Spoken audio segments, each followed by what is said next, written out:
Kú dédé àsìkò ní gbogbo ibi tí ẹ ti ń gbọ́ mi nílé lóko tàbí lẹ́yìn òde, jẹ́ kí a gbàdúrà. Baba ayérayé, a dúpẹ́ lọ́wọ́ yín fún àánú ńlá tí a rí gbà, tí ẹ jẹ́ kí a rí ọjọ́ ìsinmi tí ó kẹ́yìn nínú oṣù kẹrin. A ṣe yín lọ́ba Ọlọ́run aláàánú wa tí ẹ kò fi wá sílẹ̀, tí ẹ fi àánú ojú rere àìkú baálẹ̀ ọ̀rọ̀ tí ẹ fi bá wa lò. Ògo ni fún orúkọ mímọ́ yín o. Ọlọ́run, a gbàdúrà wípé ní orúgun mẹ́rẹ̀ẹ̀rin àgbáyé ní oṣù kẹrin yìí, olóore tí yóò fi ẹ̀rín sí wa lẹ́nu, ẹ rán wọn sí wa ní orúkọ Jésù. Àti pé ọ̀rọ̀ tí a ó gbọ́ lẹ́ni kó má ṣe lòdì sí wa ní ọjọ́ ìdájọ́, ní tí a gbàdúrà lórúkọ Jésù Kristi Olúwa wa. Àmín àmín ní orúkọ Jésù. Ìwé ọ̀run ṣíṣí tí a tẹ ọwọ́ olùṣọ́-àgùntàn Enoch Adéjàre Adébóyè kọ, èní ọjọ́ àìkú ọjọ́ kejìdínlọ́gbọ̀n oṣù kẹrin. Àkòrí tí a ó gbéyẹ̀wò sọ wípé máa dúpẹ́, máa dúpẹ́. A mú àkọ́sórí wa nínú ìwé orin Dáfídì orí ìkẹrìndínlógóje ẹsẹ̀ ìkíní. Ìwé orin Dáfídì orí ìkẹrìndínlógóje ẹsẹ̀ ìkíní. Ẹ fi ọpẹ́ fún Olúwa nítorí tí ó ṣeun, nítorí tí àánú rẹ̀ dúró títí láéláé. Nígbà tí a mú Bíbélì kíkà wa nínú ìwé orin Dáfídì bákan náà, orí ọgọ́rùn-ún ẹsẹ̀ ìkíní dé ìkarùn-ún. Ìwé orin Dáfídì orí ọgọ́rùn-ún ẹsẹ̀ ìkíní dé ìkarùn-ún.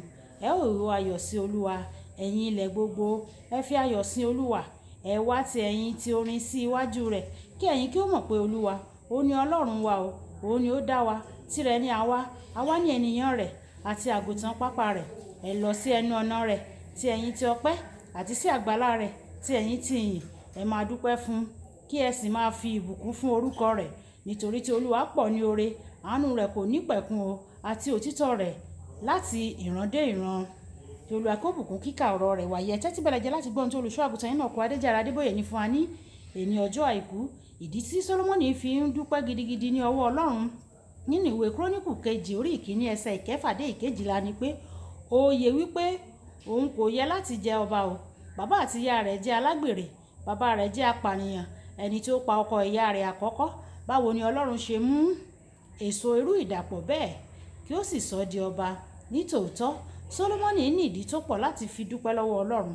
Tí o bá wo ayé rẹ dáradára, ìwọ náà yóò rí pé púpọ̀ nínú àwọn ohun tí Ọlọ́run fi fún ọ ni o kò yẹ fún, o kò ní ẹ̀tọ́ sí, àti ẹ̀mí rẹ pàápàá. Mo lérò wípé ó yẹ kí o máa dúpẹ́ lọ́wọ́ Ọlọ́run. Ó yẹ kí òye yé ọ kí o sì máa dúpẹ́ ní ọwọ́ Ọlọ́run.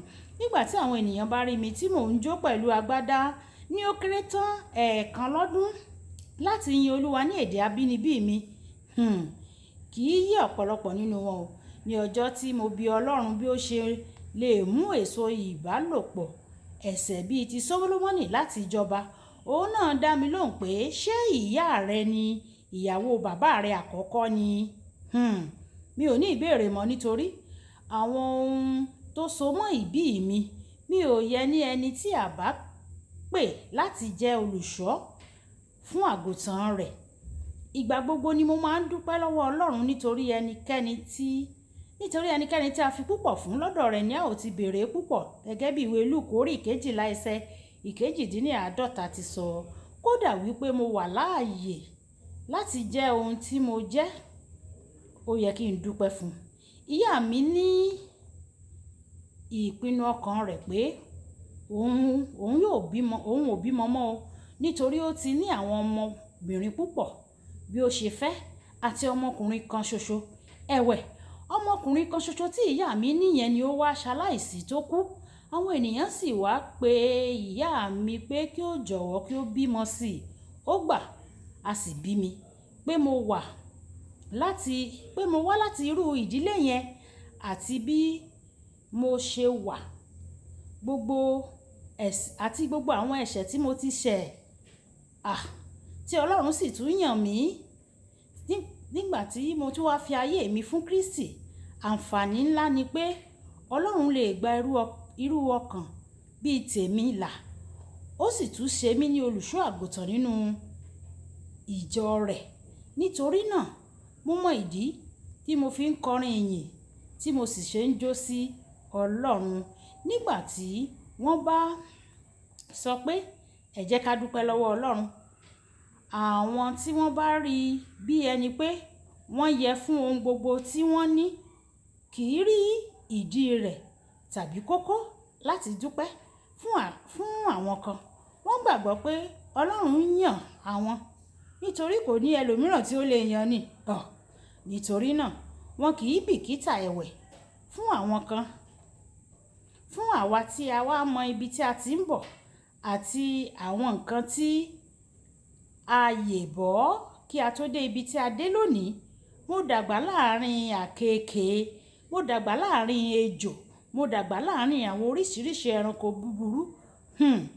Àwọn àjẹ́ ló yí mi ká, àwọn oṣó yí mi ká àti àwọn yòókù pẹ̀lú. Fún mi láti yè láàrin irú àyíká báyẹn, mi ò lè dákẹ́ nígbà tí ó bá tó àsìkò láti dúpẹ́ lọ́wọ́ Ọlọ́run. Ṣé ìwọ náà yóò ṣe bẹ́ẹ̀ pẹ̀lú?